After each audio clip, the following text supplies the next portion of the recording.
లోక కవి అందశ్రీ స్మృతి వనానికి భూమి పూజ జరుగుతున్న దృశ్యాన్ని చూస్తూ ఉన్నాం. లోకం కోసం, లోకం నుండి తాను నేర్చుకున్న అనుభవాన్ని లోక కవిగా లోకార్పణం చేసిన అందశ్రీ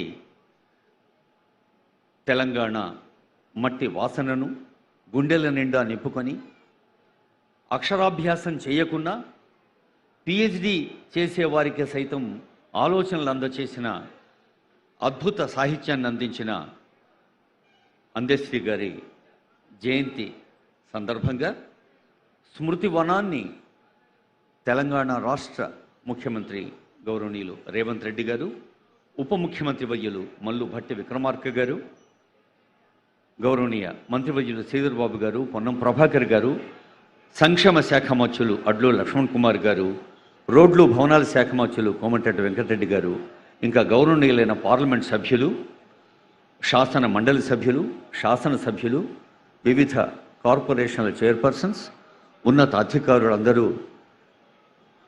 తమ గుండెల నిండా నిండి ఉన్న లోక కవి జ్ఞాపకాలను గుర్తు చేసుకుంటూ పుష్పాంజలి ఘటించారు. కొద్దిసేపట్లోనే వేదికపైకి వేయించేస్తారు. గౌరవనీయులైన సీఎం గారు, డిప్యూటీ సీఎం గారు, మంత్రులతో పాటు స్వర్గీయ అందశ్రీ గారి ధర్మపత్ని అమ్మ అందె మల్లుబాయి గారు, కొడుకు దత్తసాయి, బిడ్డ వాకులమ్మ, వేకువ, వెన్నెల వీరంతా వేదికపైకి వేయించేస్తారు.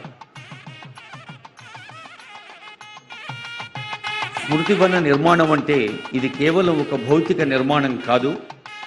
మనకు తెలుసు, ఒక మెమోరియల్ అంటే దాని వెనుక ఉండే జ్ఞాపకాలు ఎప్పటికీ మనను వెంటాడుతూ ఉంటాయి, మన బాధ్యతను గుర్తు చేస్తూ ఉంటాయి.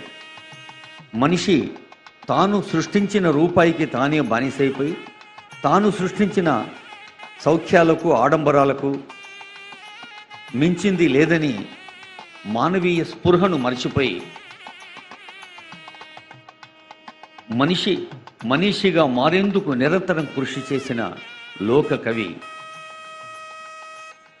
ఎదిగే చెట్టును ప్రేమించాడు, పారే నదిని ప్రేమించాడు, మాయమైపోతున్న మనిషిని ప్రేమ నదిలో స్నానం వాడించి విశ్వాసపు ఉచ్ఛ్వాసలూది మనుషుల్లోని మహనీయతను తట్టిలేపాడు.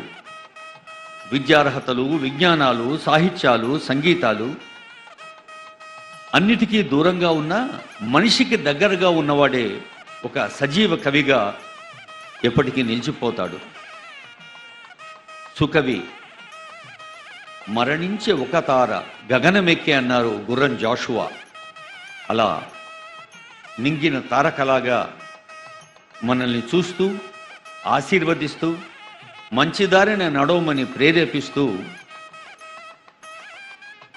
తెలంగాణ రాష్ట్రాన్ని సుభిక్షంగా ఉంచే బాధ్యతను ప్రజాప్రభుత్వ అధినేత ఆనరబుల్ సీఎం గారు, మంత్రివర్గము, ప్రజాప్రతినిధులు, ఉన్నత అధికారులే కాదు, ప్రతి సామాన్య పౌరుడు తమ తమ బాధ్యతల్ని, తమ తమ విద్యుక్త ధర్మాల్ని మనసా, వాచా, కర్మణ త్రికరణ శుద్ధిగా నిర్వహించినప్పుడే మనిషి ఎదుగుతాడు, కుటుంబం ఎదుగుతుంది, సమాజం ఎదుగుతుంది, మన తెలంగాణ రాష్ట్రం ఎదుగుతుంది అని అనేక సందర్భాల్లో మీ అందరికీ తెలుసు. గౌరవనీయులైన ముఖ్యమంత్రి రేవంత్ రెడ్డి గారు అందశ్రీతో సుదీర్ఘమైన ఇంటర్వ్యూ జరిపారు.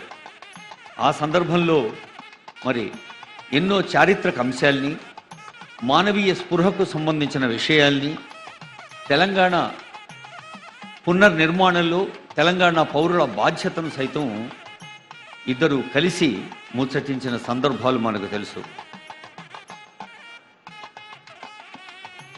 ఒక ఆశయం కోసం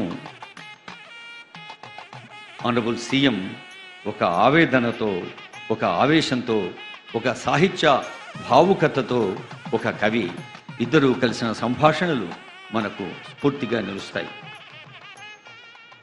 భూమి పూజ గావిస్తున్న దృశ్యాన్ని చూస్తున్నాం తెరల మీద.